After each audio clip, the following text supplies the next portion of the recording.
We're hearing that there's an impromptu press conference going on right now just outside the State Capture Commission. So let's cross there now and hear what exactly is being said. Committee to seek that guidance. Okay. SABC covered. Not even in African languages. Thank you, Mr. Khamede. Mr. Khamede.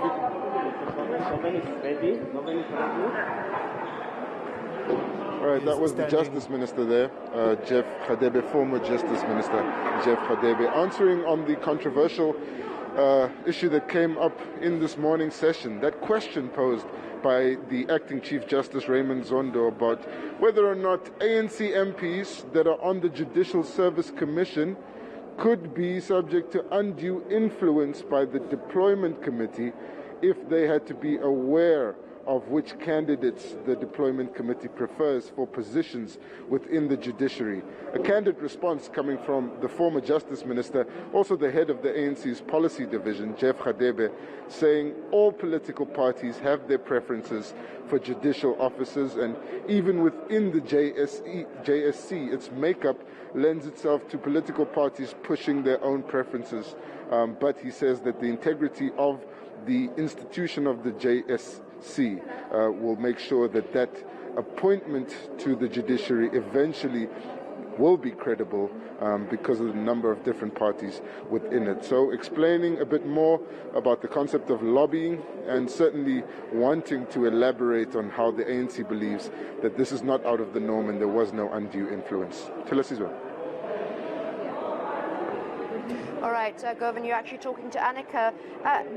Thanks so much for standing there by for us at the State Capture Inquiry. Ace Makashula saying in court today, you wouldn't have known this because you're in the commission, that this is not a legal case against him, it's a political one. Do you think that Cyril Ramaphosa made any hints at the behavior of the suspended Secretary General of the ANC?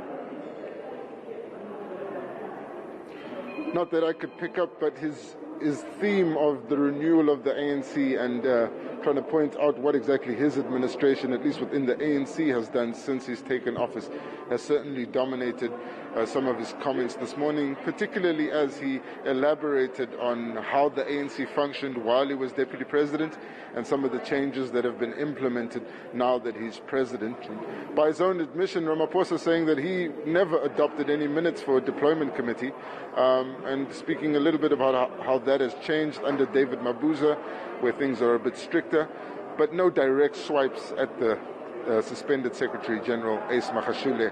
Of course, now he is testifying about his time as Deputy President of the country, and just finished speaking about the controversial Eskom optimum coal issue raised by Brian Molefe, who claimed there was conflict. A president saying that he resigned from Optimum as a non-executive director before he was appointed deputy president, and he had sold his 9.24% shares in Optimum before he was appointed to the war room. And then a step further, something which he said before, that he had no technical expertise and it didn't get involved in the technical side or the contractual side of Optimum's operations, and then therefore denies that he had any part to play or played any part in those contract negotiations between Optimum and Eskom. That's where the limelight is right now, but of course the big issue which came up this morning, the fact that the ANC has never taken disciplinary action against anyone within its ranks for corruption between 2014 and 2021, the fact that the ANC's deployment committee, which oversaw such crucial deployments to state-owned enterprises, didn't take any minutes during the tenure of Cyril Ramaphosa as deputy president. And now hearing that they believe in lobbying in the ANC, and they believe it's through lobbying that transformation targets are met, and they believe that what happens with the JSE and their awareness of who they would like to be appointed there doesn't constitute any undue influence on the ANC MPs on the JSC.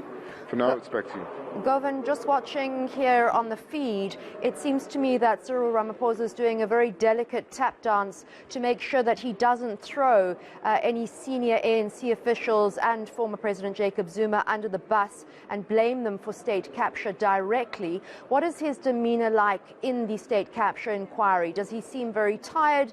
Does he appear to be stressed at all? I haven't seen any fatigue or stress. His mood is more jovial, a few laughs that he shared, but he does appear quite confident in his explanations, although some of them fall short of the detail that was in the question, particularly on the judicial questioning side. But the president this morning seeming well prepared. He did inadvertently throw the former President Jacob Zuma under the bus when saying that when he was informed as the head of the deployment committee that former Finance Minister and Deputy Finance Minister Pravin Gordhan and Mcebisi Jonas would be replaced by the president, he said that he didn't agree with taking the decision based on an unsubstantiated intelligence document and indicated to the former president that he would register his concern if he was asked about it by the press in public.